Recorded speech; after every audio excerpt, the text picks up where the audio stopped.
Aujourd'hui, un autre peintre de style rocaille, Maurice Quentin de La Tour, il est né en 1704 à Saint-Quentin, son père était un intellectuel. Après un apprentissage dans le Nord, il réalise un portrait d'un ambassadeur espagnol qui plaît beaucoup à un Anglais. Parti en Angleterre, toute la bonne société va lui commander des portraits. Rentré à Paris, il sait s'entourer de peintres influents qui lui conseillent de continuer à dessiner, ce qu'il fait, et il abandonne l'huile pour le pastel. Intéressons-nous à son portrait en pied de la marquise de Pompadour. Née Jeanne-Antoinette Poisson, elle a reçu une belle éducation.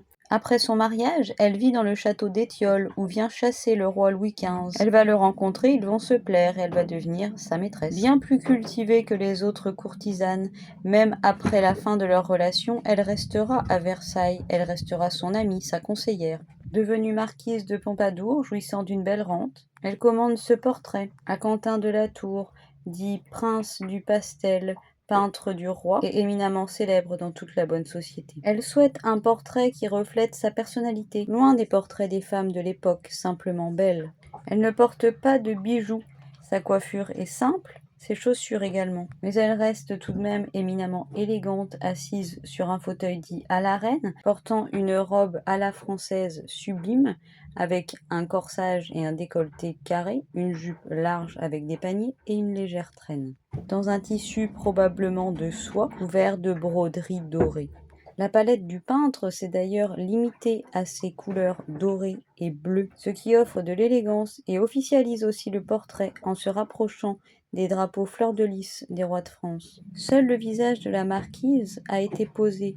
Pour le reste, le peintre a tout créé dans son atelier. La pièce n'existe vraisemblablement pas. Le peintre a créé le décor, le tableau en arrière-plan ou le tapis avec ses motifs qui offrent la perspective.